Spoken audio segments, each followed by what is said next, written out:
We are back, episode 141. It is the Zach and Casey show, Casey and Zach show. We are We here renamed it? live. No, it's just a BSG podcast, but it's just us two. So, Welcome back to the BSG Podcast. Our podcast every week we come to. We've got different guests on tonight. We have a special guest on, and he's going to join us later in the show. He'll kind of jump in as we're talking. But tonight, this is Masters Week. And so we're going to talk a little bit about Masters. We're going to talk about a little bit other stuff. But first, before we go any further, as you see at the top of the screen, the podcast is brought to you by our friends at Moon Golf. And we don't just say friends like it's a brand, but friends like these are really good people that care for us. We care for them, and we're excited to have them as a part of this program for the last 3 years now. and if you're watching, they have a huge master sale this week. They have 10% off pickleball equipment, bags, travel gear, junior clubs, head covers, technology closeout clubs, 15% off inline shoes, 20% off 1 or 2 piece apparel, 30% if you get 3 pieces, gloves, buy 2, get the third half off. Man, I'm going to go jump in on that junior sale because I've got to get Everly a club because she is wanting to play. Joni, I want Marley to be interested, but right now she just throws a golf ball and that's all she knows how to do. And then you watch, like yesterday was a drive, chip, and putt, and I saw TikTok. It was this mom, and she was like, "Oh, my son took us to the Masters." And I was like, "What does she mean?" And then I realized her son played in the drive, chip, and putt, so they got to go. I was like, "I've got to get my girl going." Oh, I It's know. too late for the boys. They start so young now. Yeah, I know. I just got done reading the. If you don't start it right, like right on time, you're done. Miss it. And a lot of these guys we talked to on here start at like 5 or 6. Yeah. Well, then they have like their parents are either already at the country club or something like that, so they're just there already. And then it's like, how young do you think John Daly Jr. or Charlie Woods started? With their dad being on the course 7 days a week. Yeah, they're probably just out there, not even know what they're doing, just picking up golf clubs. Like the book I just read about Tiger Woods, he at 2 years old, he had a proper grip, putting and stuff. Oh, I got to work fast. I know. I'm like, that's wild. In 6 weeks. Yeah. So I got to get them going. But we're going to check out Moon Golf for all that stuff. And you should too. We're so thankful for Moon Golf. All of our videos presented by Moon, they make it possible for us to do what we do. And we couldn't be more excited for that. So later tonight, we're going to have Ryan Sullivan joining us. He's a Korn Ferry Tour golfer. I told Zach our goal this year is to have a tour golfer on the pod, and this is the start. And we hope from here it just continues to grow with having some guys on. But as Ryan's going to join us in a little bit, let's direct towards the Masters real fast. It's Masters Week. And if you don't know, Zach and I went last year to the Monday practice round. You been? I've been. That's where I got all this gear from. And I want to. This is actually my first time wearing this hat. I've had it for a year, never wore it.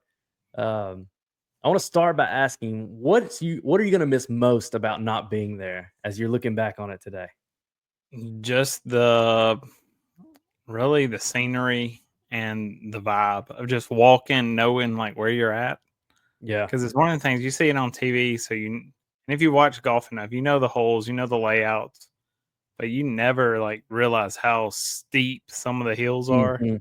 So we were like crossing, was it like 6 or 7? You're walking across and it's just that big steep embankment they're swinging on, and like you don't realize it. And then how green it was. Like I got on my wallpaper on my computer, it's me and Joni in front of the clubhouse, and it's like so bright.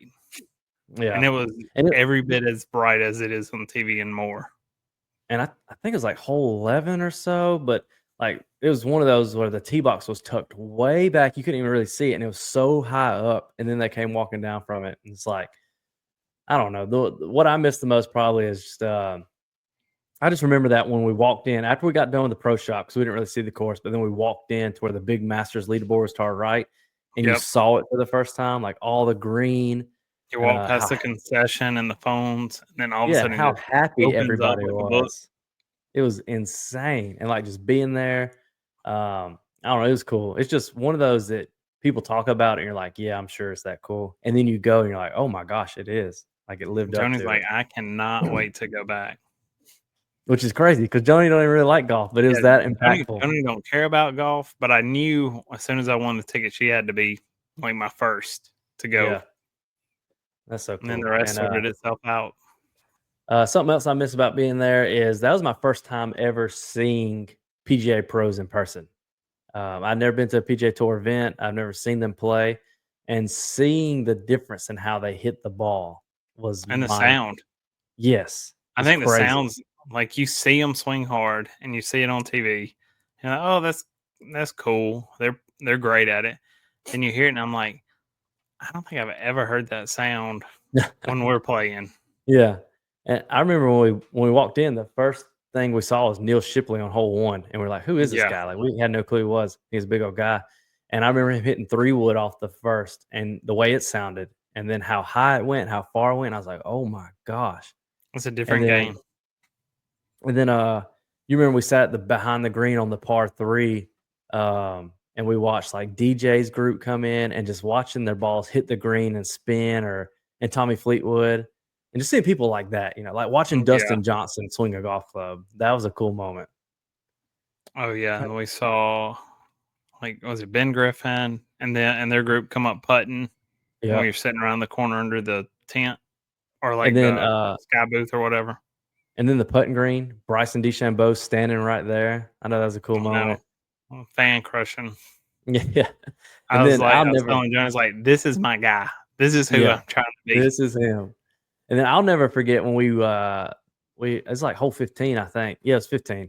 And we walked up and we're like, why is there so many people on 15? And there's a ball on our side of the fairway. So we just kind of got up against the rope. And then seeing the caddy walk with a black bag, and we're like, no, there's no way this is him. And Tiger Woods just coming over that hill. That was such a cool moment. And then he was like right in front of us when he was walking his ball. And then you see that shot, and it just a big old draw. And so to be able to say, one, we saw Tiger Woods hit shots on a golf course, and 2, probably the last time he was going to compete at the Masters, we were there when he was practicing with any chance. Yeah, which is insane. I don't think if he plays again, he makes the cut. No, I don't think he'll play in the Masters again. Honestly, I don't think so. I think it's too tough on him. Yeah, I agree. And he ain't gonna play unless he can compete. And I just think it's not gonna happen. But we saw it, and I was like, that is so cool. Coolest, I guess this may go along kind of what we talked about, but what was the coolest moment for you from the Masters last year? If you could just take one moment from it. I really like being on 18, like walking and like seeing the hole like from the tee box area, and then getting a picture with Joni there. Oh yeah, that's cool. And 12, seeing 12, like the iconic. Oh yeah. Right there. Coolest moment, I don't know, probably other than seeing the course, which I talked about, but was something that was really cool was being a part of like the whole food thing. The food thing's its own identity. Everybody talks about the food there, but like going through and seeing it in person, like it wasn't what I expected. Like you just grab what you want and put it down and walk to the end, and it's $1.50, and you're like, oh, this is insane. And the merch store, that's sick. I really liked the pimento cheese. I think it's overrated. I know it's Darren Rovell was talking about it. He's like, yeah, it's bad food. It's like, you're not there for the food. Yeah. Everybody hypes up certain things. I thought the barbecue was really good. Yeah. I like the egg salad sandwich. It was good to me. Yeah, it was all good. I wish they had like pizzas. Like mini pizza, like a Hunt Brothers standing there. Yeah, you just get a pizza. The whole thing was just cool, man. Like going through, and then even going back through the merch store the second time when it wasn't as hectic. Because when we first walked in there, for some reason I felt like I was on a time slot. I was like, oh, I gotta hurry. Yeah, I wish I would have spent more. Yeah, I know. I wish I would. Now that I know what's good and what's not, when I go back, I know what I'm not getting and what I am. Not to buy none of them T-shirts. Yeah, let's talk about that for people that's never been. If they do go, I think it's our justice to tell them, like, because if you're like us, you're just throwing stuff in your bag. It's your first time there. You're like, oh, I gotta have it. What do you regret buying? I bought the T-shirt with the list with the names of all the members that won. Yep. Cheapest T-shirt material you can find. If you go to Walmart and spend $3 on a T-shirt, similar quality. I bought this hat which I don't think wears well. Brady got a hat, and I think he's gotten rid of it. I think it's so much about just producing it because they bring so much because people just want to buy it. That some of the quality isn't there. Mm-hmm. We both got Peter Millar pullovers, and That's I got what I'm wearing right now. Love two it. Peter I've worn this Millar so many times. polos, and I think the quality is the same as Peter Millar on all their stuff. And I think that's my favorite purchases. And my belt. I got my belt. I wish I would have got the blue one too. Yep. But I just got the green one with the yellow logo, and I'm like, when can I wear it? Yeah. It doesn't match with much. Yeah. I'm with you. The belt was probably one of my favorite purchases. It's just one of those you wear it to a golf course, and it's kind of like a little subtle flex. Like, I didn't buy this online. Like, I've been there. Mm-hmm. This hoodie, I wear this hoodie all the time. Absolutely love this. I've got two Masters polos, not the Peter Millar. They're not bad quality. I do like them. I'm with you. If you're going, t-shirts I'm not a fan of them.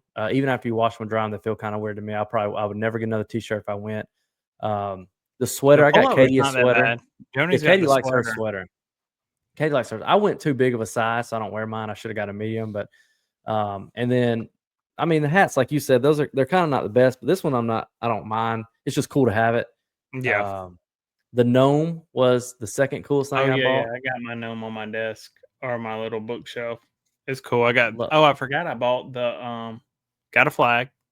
Love my flag. It's at the top of my wall. And then I got the ball markers, like the little pimento cheese sandwich and stuff. Got those. I'll never take them out of the house because they're so small compared to regular ball markers that I worry they would disappear. I wish if I would have thought about. I mean, I guess I did think about it. I don't know how much they were. I didn't even look. But I wish I would have got the watch for that year. You know, they have watches every year. Oh yeah. The watch is cool. Or the covers. Scott went and he posted. He got the 3-wood cover, and it looks like just nice brown leather with the logo on top. But now my goal is to get into Berkman's place to get access. I know. One of I commented today on Facebook, said it's Masters Monday, and the lady that I used to go to church with, she has a daughter. She said, my daughter's working at Berkman's place this week. I was like, man, that's sick to be able to do that. So those are cool moments from last year, and that's your merch. If you're going, I say go crazy on the merch. Like Stan that goes to our church, he commented on my post. He said he went one year. He said it's been 25 years since I've been back. It's that hard to go back unless you just want to spend the money. Which practice round tickets today, even though they canceled the practice round, were $1,000 each.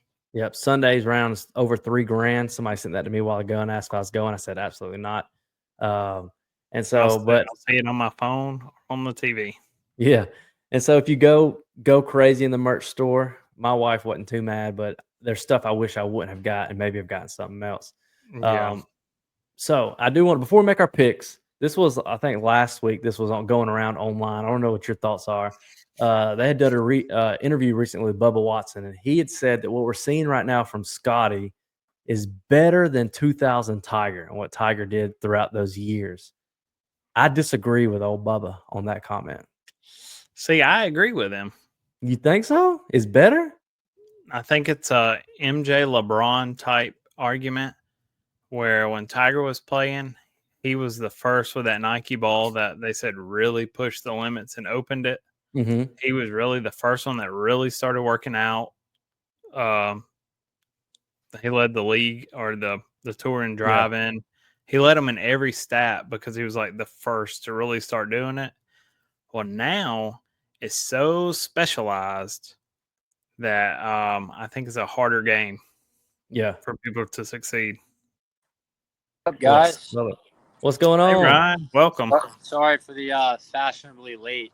Trying to get. No, you're good. We're just talking about to navigate Miami traffic is not ideal. Yeah. Well, everybody, this is we're already live. If that's good with you, you're just hopping in. This is Ryan Sullivan. Everybody, we're gonna talk to Ryan here in a minute. He's in Miami, born in Atlanta, Georgia. Are you living in North Carolina? Correct? Is that where you're based out of? No, I kind of split my time between North Carolina and Florida, kind of like a snowbird. You know, a lot of the pros, you want to be in warm climate so you can get the work in the wintertime. And then Starting next month is kind of when I branch out. I'm actually going to the Masters this week. So for the first time, I wanted to go and it was my turn to play, but apparently Father Time is undefeated. So I need to just go ahead and take advantage of that opportunity while I can. What day are you going? I think we're going Thursday, Friday. So I'm buddies with like Bubby from Good and a guy that's got a cigar company from Kansas City. They're co-owners, and they were kind enough to reach out, and it's hard to turn a ticket down when you've got, Augusta calling. So right. That's true. And I was going to say, as we're going to jump into this, before I even talk pro golf, I wanted to talk about real fast. You made the first ace in that Good Championship history. And it was your 12th hole-in-one at the time. Have you made more since then? I think I made one like within a month right after that. Sometimes it just rains, when it rains, it pours. And I did make one right after that. And I've had some close calls like a lot of golfers do, amateur, pro, whatever. But those are always fun when you can get them. And, it's even when you're a good iron player, it's still a shock when it happens. So do you have a favorite hole-in-one? Well, it's you got that many. That's hard. I was 6 years old in 1995 and made one in $1 million shootout, and it was the shot right before the million. It was like me and with a blonde bowl cut against 19 grown-ass men, and closest to the hole got to go for the million, and they thought it was cute that I was up there, but I had that competitive drive at a young age, and I got fortunate to make a hole-in-one, and then it was like, it's game on. Like we're here for the briefcase, but obviously I didn't make back-to-back. That would have just been ridiculous. Yeah, you'd have to just retire right then. Yeah, if you remember, no higher. Jason Bone made one in college. His frat brothers dragged him out of being hung over, and he took that. I think it was $50,000 every year for 20 years. Nice. Man, that's crazy. What so what are you doing in Miami right now? I'm in Sunny Isles technically. I've been training out of the golf course where they filmed Caddyshack, Grand Oaks. And I was qualifying today for Punta Cana, the tour event next week after Masters. And I was liking the fact that Grand Oaks' greens are kind of slow right now, because that simulates the course that we were playing on today. Because it got me last time we played there. I couldn't get the ball the hole, but I just didn't really hit enough greens today. I shot under par, but it took 4, which really isn't that low for a Monday. So I had a great, I felt great going into it because I've been playing some good golf, but unfortunately I wasn't able to give myself enough looks. And I'm going to go to Augusta, hopefully learn some things from those guys, and then go do the Corn Ferry next week on the other side in Bradenton. When you go to Augusta this week, do you think you're going to take it in like a regular old person, like just go crazy in the merch store, or do you kind of just take it, since you're a golfer, you look at stuff differently? I might get some swag. I like that pimento hat you're rocking right now. I was saying, last year's model. I don't know if they have it this year, but it's nice. Yeah, that's a classic. They should keep that in stock for sure. But no, like I would definitely keep my eye on some swag. I'm always open to pick up some new swag when I see it. But for the most part, I just want to take it in because, like I said, it's my first time to Augusta, and I've heard so many things about TV not doing it justice for how undulating the slope is. So it'll be great just to see all the holes and to see, Butler Cabin in person for the first time. And, I played a couple of U.S. Opens and playing Pebble Beach and Marion.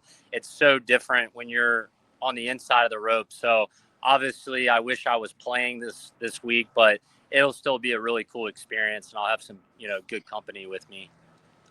We went last year. I won tickets in the lottery, and we got to go. And it's one of the things you don't realize how green a golf course can really be. And you walk through, and it's like, this is real life. Yeah. I swear I didn't see a squirrel the whole day. I don't know if they just have like a invisible no net squirrels, or no birds. Yeah, none. Yeah, they might. Who was the actor in Pet Detective? Jim Carrey running around. Yeah. Keep off the grounds, but Yeah, I'm sure it's, being at TPC Sawgrass for a couple years during COVID, they keep that place pretty immaculate, but Augusta's just another level for sure. What do you so now that you're kind of gearing up towards, I guess, getting ready for tournament play for the year, like you already have your schedule built out that you're trying for certain events you're trying to qualify for and stuff? Yeah, like that's a good question because, when you're at the level I'm at, when you don't have a concrete schedule, there's no, definite, like, easy decision to make in terms of which route to take. So I've played down in the Americas and Latin America and won down there. And, that's a great opportunity, right, to prove yourself and get used to the travel. But at my age now, I feel like there's not a big enough carrot that the tour is dangling to justify going down there. And let's just say you don't win, you play really good golf for the year, you don't make enough money, and then, just to skip first stage at Q School, that's not really worth it. And the way the tour is boogered up, the tour moving forward with Mondays, I feel like this is kind of the last year we really have to kind of go and play well and funnel in to whether it's Korn Ferry or PGA Tour via the Monday route. So now that I feel like my game is where I'd like it to be, I need to just attack the Mondays and play some tournaments here and there when I can to make some money and whatnot. But going down and playing in Canada and up in Canada and down in Latin, it's not as appealing. Like for the guys right out of college, I would recommend it. But yeah, it's, there's not too many options. You could go to the DP World Tour Q School at the end of the year. That's something I might look into as well, while I still have the opportunity to play the game at this level. That kind of takes to a question I wanted to ask you tonight is like, do you like the way the road to the PGA Tour, the way it's set up, like how the way to get there? They're definitely game, if you ask me. I mean, it's already an oversaturated market with so many good players. And I think part of the allure for spectators is either you have a direct relationship with some of the guys that are trying to make it, or you maybe know a guy that's trying to make it at your local country club, and it's really cool to follow their progress, right? So it's it's demoralizing when the tour takes a field size from 144 players, let's call it, down to 100. And then there's a lot of up in the airs with the live joining back. So like hypothetically, if that happens, you've got guys like DeChambeau and Koepka that are going to take spots, right? So now it's condensing the fields even more. And there's going to be a lot of those Cinderella storylines that just aren't going to happen like they haven't. And, that's a shame because as much as people enjoy watching great play from Scotty and Rory and, whoever else, JT, it gets a little redundant. Like it's great to see those dark horses come up and challenge them like JJ Spawn or whoever. So, yeah, if you ask me, I mean, it sounds a little biased because I'm kind of in that first stage right now. But, I'll give you a good example. I played with the Frenchman, Jeremy Gandin, last year in Mississippi for first stage, and he barely made it on the number, right? Great guy, great player. Well, he just won in Savannah yesterday. And this is a guy that you're probably going to see on the PGA Tour next year, but you wouldn't see him maybe in 2027 based on, timing in life. But there's so many guys like Jeremy that are capable of winning at that level. And it's unfortunate. I think it's a disservice to, golf fans that the PGA Tour is kind of taking away those opportunities. So do you think the field, like, how do they fix this? Is it a larger field? Is it more events? Is it events that only have select people in it? It's kind of like the golf rollback thing. It's like, don't take the field and limit it. You definitely keep it where it's at bare minimum, right? Yeah. And I just think that the tour's made too many promises that they haven't been able to fulfill, whether it's, these special categories or guys on injuries that are milking these medicals. And then they get these guarantees, which is all bullshit because guarantee is such a subjective term with the tour. And they're telling you that you're going to get X number of starts, but then they don't fulfill that, or they have to do it because guys are challenging them with, lawyers. Like, hey, we're going to make this And then that pushes guys that are conditional even farther down the ladder. And it's just, it's kind of shitty. I definitely understand why these guys on Live took the bag, because managerially the tour is not doing well. That's what Zach always said. He said business decision. He'd take that bag real quick. If they offered us right now, I'm gone. I'm living in Dubai. Covering everything up, and don't know what my wife looks like no more. I'm there. I was on a podcast earlier this year with some guys, and they were asking for my Trump story, because I got to know President Trump, and he was trying to get me on Live for a little bit. He flew me up to New York, and I went to Bedminster and met Greg Norman, and we were having lunch upstairs above the locker room, and Trump was like, if Live is a thing, like, and would you definitely go? I was like, I looked him in the eye. I was like, I'll convert to Islam tomorrow. Like, show me where it's like, with that kind of money, it's life changing. So, yeah, that's what we have a lot of college kids on here, like some D1 golfers, and we ask them kind of what their thoughts are on the whole thing, and obviously they stay very media correct political answers because they're trying to figure out their future. So it's interesting to see someone like you that, you're on this journey, say that openly, like, yeah, I would take that. I would go if I had the opportunity to go.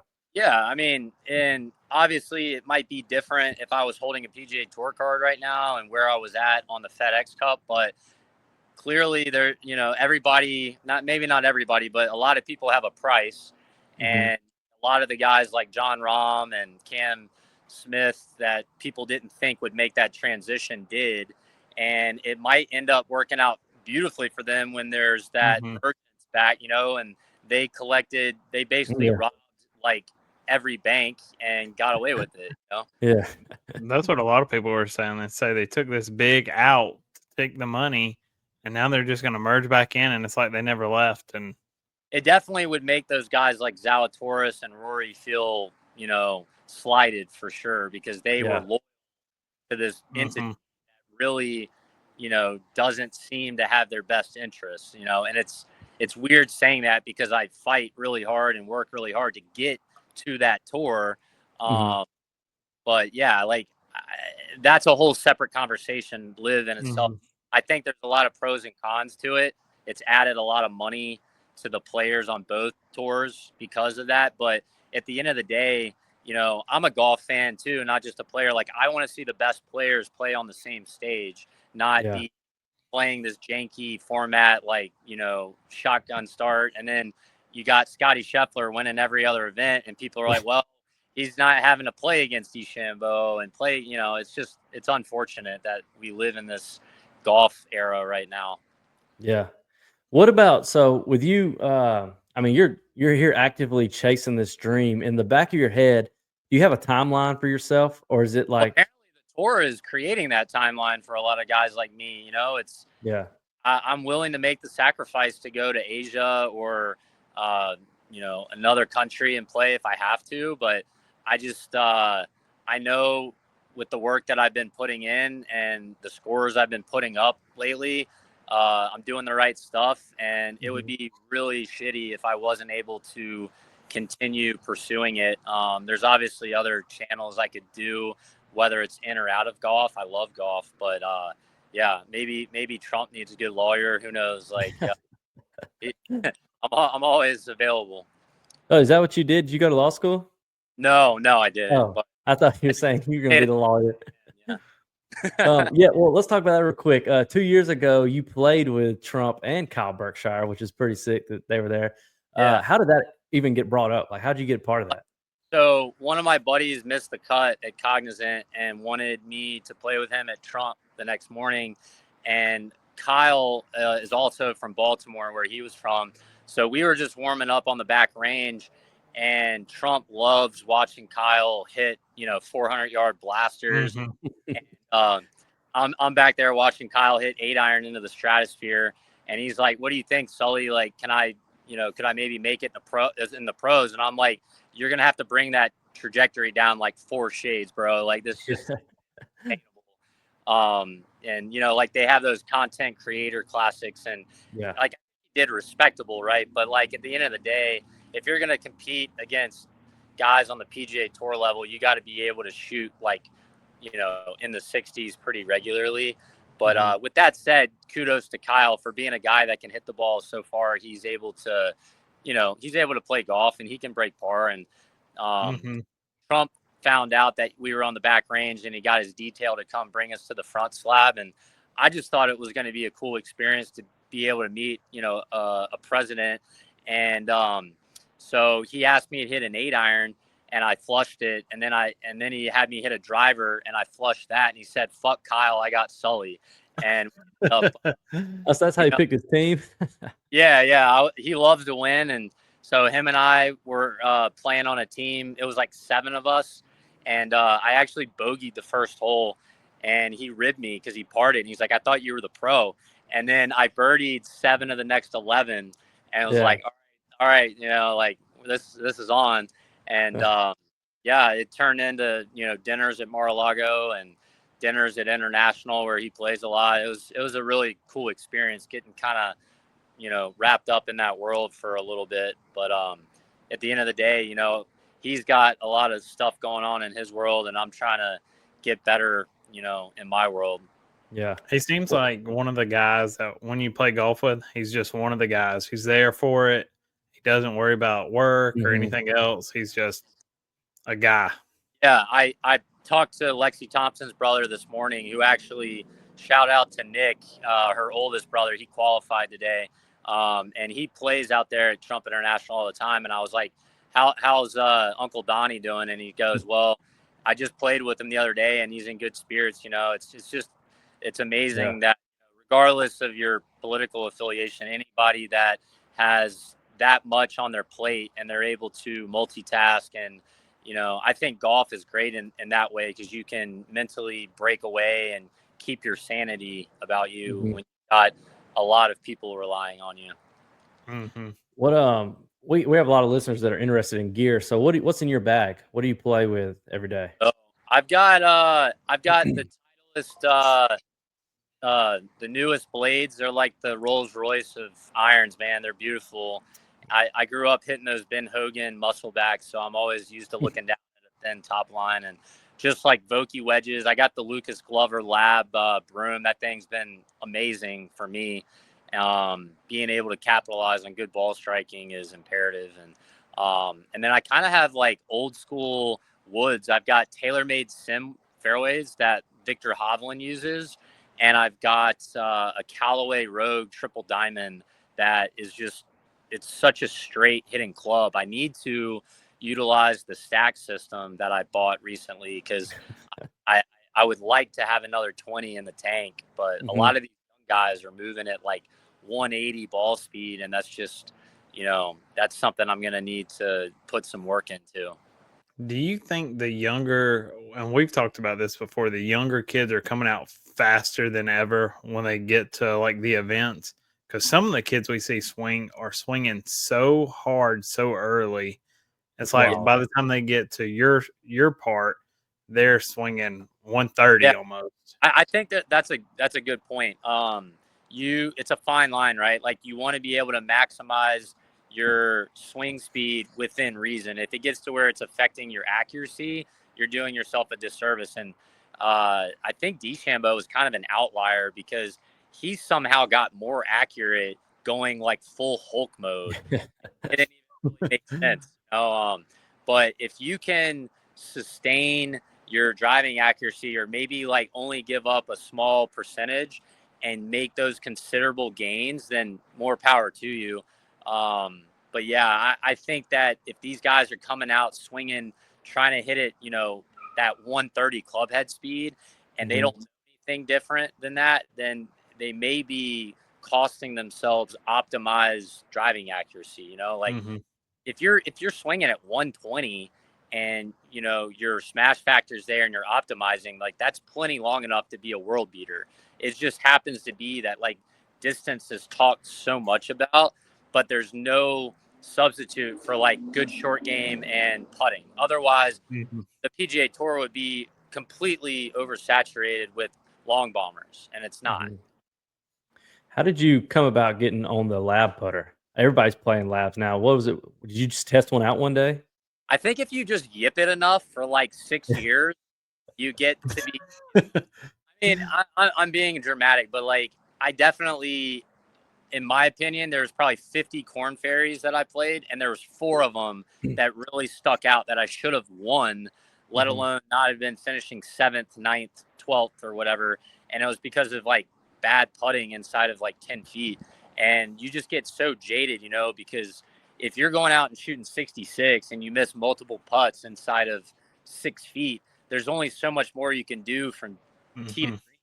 It's blatantly obvious what the Achilles is there. So, like I was obviously paying attention to Lucas's renewed success in that department. And, you get desperate because everybody wants to try new things. Even if they're playing well, you're always striving to be better. And it was a clear cut 180 for me in terms of my confidence too, just feeling more stable and putting good strokes on it. I was able to read greens well for a long time. So I knew it was the Indian, not the arrow. But this particular arrow kind of restored my confidence in putting. And now I'm a good putter again. What were you using before the lab? I mean, I've had Newports, Circle T's, okay. I've had Golos, I've had different mallets and blades. It's just, you get to be a mental case. I know guys that are like that with the chipping yips, and they're doing one-handed, they're going cross-handed, they're, 10 cup, putting change in different pockets. It's crazy what you're do to find that, like, subtle piece about you over the ball. Yeah, I think it's so much in your head when you start having a little problem. You're like, well, if I switch to this different club, and then you go out there with confidence, you're like, oh, this is the club for this. And then it works all day. If you get that new putter and it lasts 2 weeks, and I know that that's the time frame, so be it. We'll do the 2-week lease. But I think it doesn't really work like that. You get to a point where, like, I feel like I'm good mechanically and I can read green. So, like, what is causing me to, like, self-sabotage? And I definitely don't feel, as uncomfortable as I had in the past with the lab putter. I'm sure the lab little putter would have been good too. I never really tried that, but Sam, the owner of the company, was gracious enough to send me that pretty quickly. He's cool people. We had him on the pod 2 years ago. Most viewed podcast and listened podcast we had. Great pro, that guy. Yeah, he's cool. Yeah. All right. Last question for you, and we'll let you kind of enjoy Miami. I'm sure Miami's vibing right now tonight. Weather's great. The view I got right now is beautiful, and thank you for having me on. It's been fun just talking to you guys. Yeah, let me ask you then. It's Masters Week. You're going on Thursday. Who's your pick to take it this year? So I was talking with a buddy of mine in Jacksonville on the drive down from Wellington earlier, and because he's kind of like Stump the Schwab guru on picks, and he likes fading Hovland because he thinks that was a one-off at Valspar. Hovland even said that he's not playing very well. Finau is a bit of a fade, I feel like, and Rory's obviously a fade. That, like, him and Augusta are just oil and water. Ain't happening. And I think he said to win, Scotty's like plus 250. Like, it's just ridiculous. What it went up to 400. It's plus 400 now. Yeah. Okay. But yeah, I guess because a lot of people were like, screw that, I'm not putting the money down at plus 250. But I would say I like Akshay Bhatia. I've known him for a long time, even though he doesn't have a lot of reps around Augusta. He's a lefty, and that's a really nice utility to have around that joint. I think he would be a dark horse for sure. But in terms of like big players like Scotty, obviously it's hard to bet against Scotty. And then I think JT is going to make a run. I wish he would. He's coming into form. You put some money on JT?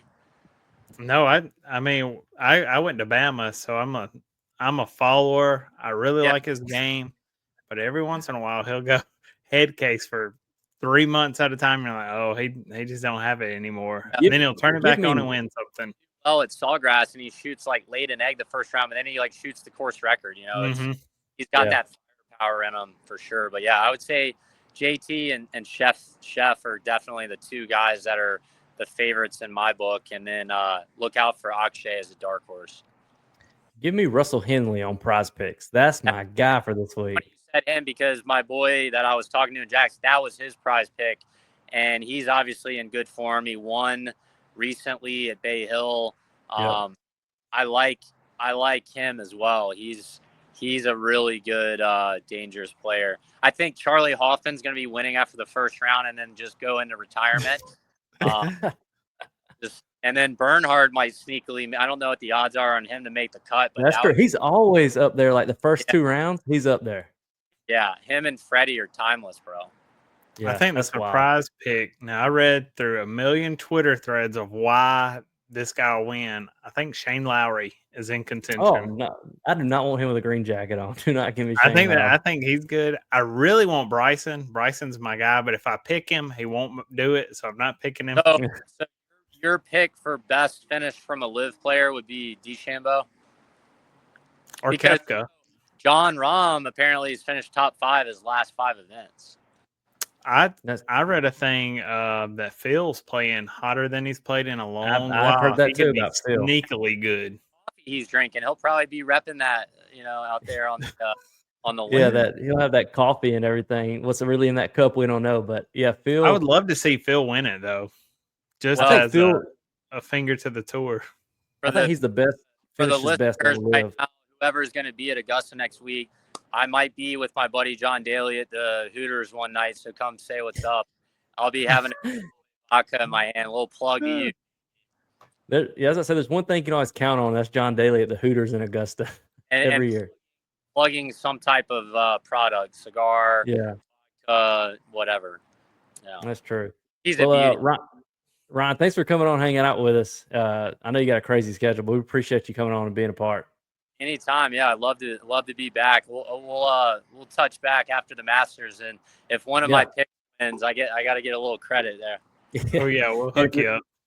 And if you're ever playing around the Atlanta, Georgia area, let us know. We'd love to hang out.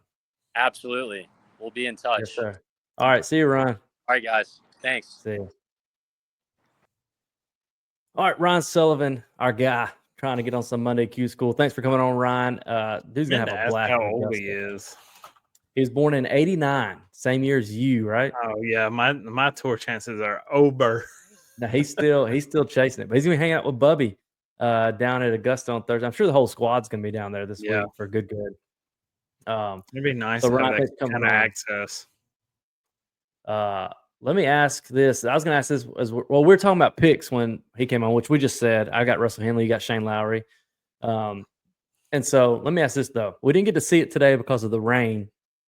But the Masters just released last week. They said that they're going to have the range footage, so you can see every shot with Shot Tracer. Are you interested in that? Or are you kind of like, love it? Really? Love it. It's one of those things. The more, and I think I really like the Bryson mindset of it. Where he's really technology heavy, and like after training with Scott, taking all those lessons, I know more of what the numbers mean. So I'm like, oh, I'm kind of close right here. On a shot or two. So I like it. I love all the data from it. Yeah. I think it'll be cool too, especially with like if they had somebody like Bryson mic'd up and you see his shots, to see what he's trying to do and then see if he's able to accomplish it. I wish he'd walk through everything on it. You know how Phil has those clips where he's like, well, if you're hitting the wedge, it's 75 yards. If it's wet, it's been raining, you got to take this much off. You got to swing at a different little bit of angle. And if Bryson would talk through that, I think it'd be, you could just listen and close your eyes and be like, oh, I'm there. I'm there. And it's one of those, it's like the Masters every year just keeps getting better and better at the footage. They're supposed to be live today, but obviously they closed the course down with the storm. So all you could really watch was, some interviews. So it wasn't really as the patrons who had tickets today get to come back next year.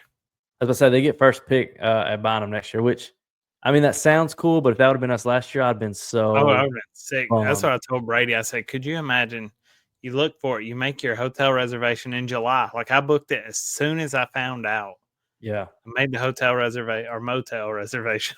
Motel. Motel. Save money for the pro shop. And then you get there, you get up, and they say, don't even approach the grounds. You're like, yeah. And you're just sad. And then you got a 3-hour drive home, just like, I didn't even get to see it. Didn't even get to look. Yeah. But that's the Masters episode. I do want to say real quick before we go, we didn't get to talk about it 2 weeks. We had a guest on and we kind of didn't talk through other stuff in our golf world. But we want to say thanks to Bay Point for having us out a few weekends ago. We just came back, and every time we go down there, those guys, more and more. It's so cool at Bay Point how Jay and everybody they're so welcoming to us. That by now they know who we are, so they know when we come in there, they're like talking to us, and it's just cool. Which is wild. Yeah, it's crazy. So we started bringing our buddy Miles with us, and he starts filming for us.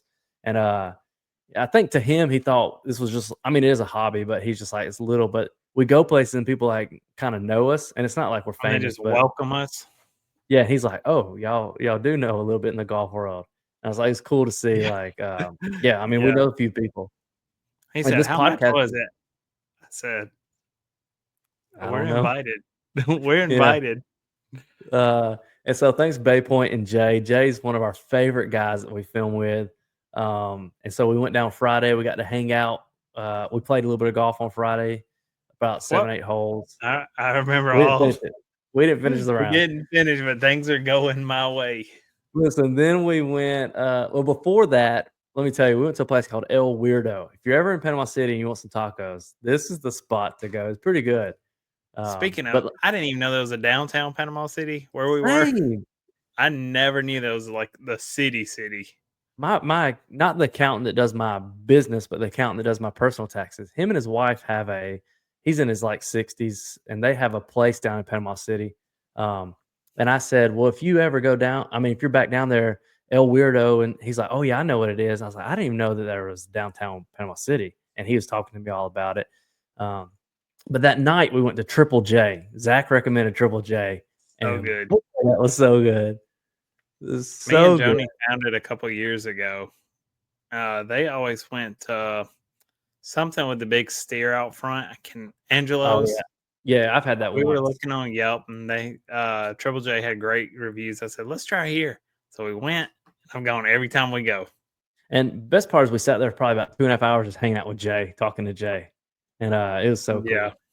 And then, of course, on the way back, we had to stop at, it's our staple now, Mission Barbecue. Boy. Mission Barbecue, so good. I can't get enough of it. I only eat it once a year when we go on this trip. And so it's so good. I love that now that we've been 3 times now, but I love that now there's like stuff we have to do like Mission Barbecue's one, Triple J's about to have to be one. You got to find a really good coffee shop that's easy to get coffee from. And next year we got to put our feet in the sand next year, even if it's like for a few minutes. I told Joni, I said, yeah, we're going to be on the beach most of the time. She said, are you even near it? I said, no. I said, we go near the bay, and that's about it. We haven't even got close to the water. Hotel said it was really nice, too. It's like brand new one over there. Mm-hmm. No hot tub, though. Disappointment. No, yeah, that's true. No hot tub. They had a heated swimming pool and a half basketball court, but no hot tub. But the suite was really nice that we stayed in. And so on our YouTube channel, if you're watching, you're subscribed. We'll keep having the podcast weekly, but our next video coming out is going to be me versus Zach at Green Island. We've already put out one. This is episode 2 of us, and then Bay Point will follow up that one. But let me tell you, this Green Island one is probably going to be one of the best videos we've put out. The one we did at the fields, it was one of my favorites just because we had a videographer and it added a different element that we're not used to seeing in our videos. And now this Green Island video, we had 2 videographers. And so some of the shots are just going to be really cool. And I think you're really going to enjoy it. So make sure you're checking that out. And then as always, give us feedback, like and subscribe, but comment. Yeah, let us know. Yeah, we're trying to get better. And we definitely think adding a videographer we should do this a long time ago. Yeah. I need another time code. Yeah, and it's our buddy Miles, and so he's like really creative. So shout out Miles. Let me ask this for the drop zone question real quick, and we'll wrap this up. Would you rather have a 10-foot putt to win a tournament, or have to hit a 300-yard drive to set up a winning shot? Or give me the putt. My putt has been hot, but I think a 10-foot putt from anybody has a chance. Having to need a 300-yard shot, I think you're going to try to swing too hard and mess it up, unless you're just a bomber, which I don't think anybody in our group is. You can get there occasionally, but I think if you know you need 300, it'll never happen. A putt, even if you got 50-50. Even if you took out 300 yards and put drive to set up a winning shot like fairway, that'd be so hard for us. Like, imagine it's Masters week. We've seen hole 18. What if you had to make a 10-foot putt on 18 to win, or you just had to hit that fairway and the rest of it you knew you were going to make? That fairway's so tight. I don't have to swing driver. I can go down and do 3 or 5 wood. It's driver. Oh, I hate it. Give me the putt. Let me try the putt. Yeah, I want the putt too. I want that moment of a putt going in and just like hands up and like. Or as soon as you see it, yeah, I want that moment. Or you start to raise it, and then wow. We've had plenty of moments on camera where we get excited too early and they don't drop. But that's what it is. But make sure you like and subscribe. These are some of our favorite videos coming out. The me versus Zach. It's fun to play. It's fun to shoot. This is just going to be a great year for us personally golfing. I'm excited about it. And I think within the next week, maybe next week's episode, we'll be able to drop with you or next week or the week after, some really exciting news. This is one of those things that Zach, we've been chasing since the beginning. And so it's not discouraged, but there's been moments where like you're like, oh my gosh, are we ever going to? Will it happen? Yeah. And then just out of nowhere, this last 2 weeks, conversations have been going. And so me and Zach, we've been grinding. We're going to throw out some stuff for you in the next few weeks. And it'll be exciting just to be able to say on the podcast. But we're getting so close to full time. I told my boss today, I said, we got this. I said, I really feel we're only 2 steps away from full-time content putting my clubs up. You didn't tell me that. Let me with the sim. Boy, that's gonna be the move. And so we're just gonna keep putting it out. We got to get these videos going, and we're just so thankful for all of you. Yeah, checks in the mail.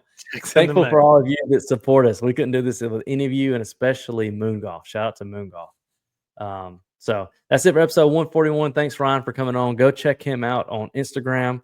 And we'll see y'all for episode 142 next week. See ya.